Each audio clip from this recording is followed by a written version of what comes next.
Baked Italian rice with a layer of meat and mozzarella wrapped in eggplant. This recipe starts by making a base sauce. And this recipe has a lot of garlic, half of which we start with here.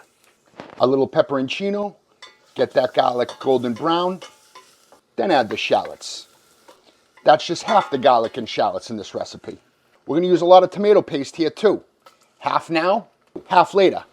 And of course you want to use San Marzano tomatoes for this. These imported Italian tomatoes come packed with basil, but that basil's already done its job. It's out. Salt and pepper. A little water to rinse out the can. I don't like to waste nothing. And we're going to blend that smooth. That's the base sauce of this dish. The meaty filling inside this casserole starts with the other half of that garlic and shallots. You could do just beef, but like meatballs, I'm adding pork. Fatty pork means more flavor. And I like to add a little rosemary to my meat. Season it. Break it down. We got to let this cook. Once that meat is cooked, make a hole in the middle and put some tomato paste to create even more of a fond.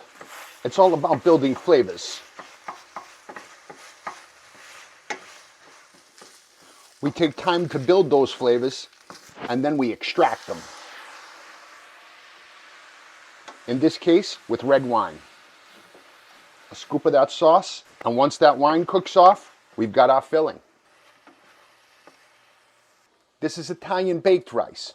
We're using short grain arborio rice and par cooking it, 400 grams, with plenty of salt.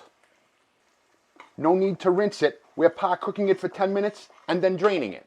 That rice is par cooked, not fully cooked. Retaining some of those essential starches needed for this dish. This version of baked rice has eggplant, but we're not putting eggplant in the dish.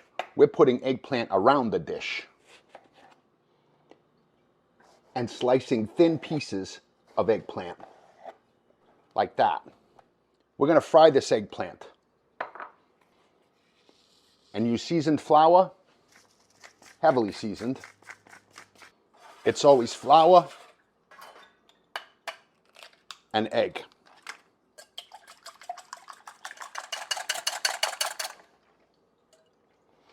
Don't forget to season your eggs too, with parm. Who doesn't love cheesy eggs? Flour and eggs. Francese style eggplant. It's lighter this way. Nonna never used breadcrumbs on eggplant parm. She fried them just like this. These cook quick.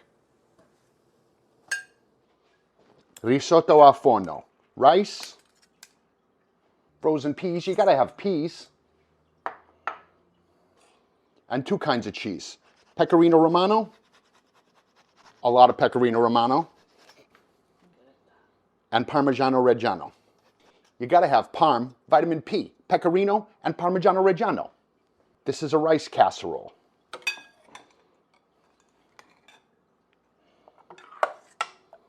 With sauce and rice and cheese.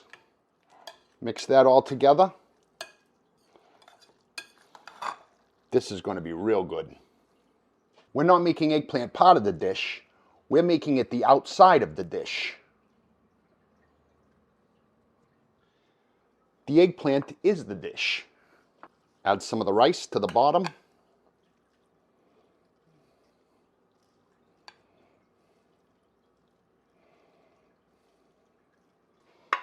A layer of that meat. You're going to want all that meat.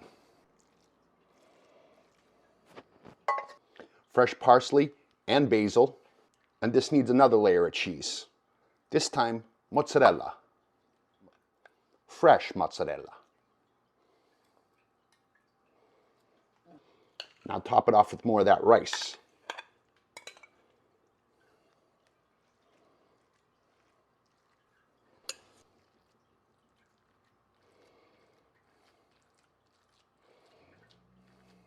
The rest of that basil and parsley.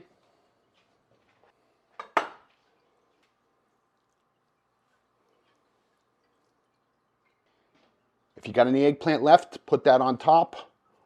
Fold in the sides.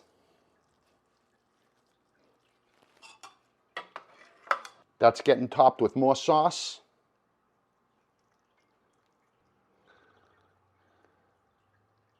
And a little more vitamin P. Hell, why not? P1 and P2. That rice isn't fully cooked yet. And we need those flavors to come together. Risotto al forno. Stop praying to the patron saints and getting a little release check. One final Hail Mary. Ups a daisy. There she is. It's so pretty. It really is a pretty dish. Oh, that's a lovely little layered combo. You should have a little of that sauce left over. Can I taste it now, eh? You kidding me? The eggplant, the cheese, the tomato sauce, the garlic, all that garlic. Garlic, meat, cheese, rice. It's like rice lasagna. It is like rice lasagna. Mamma mia. Baked rice wrapped in eggplant palm. I don't even like eggplant really, but that is delicious.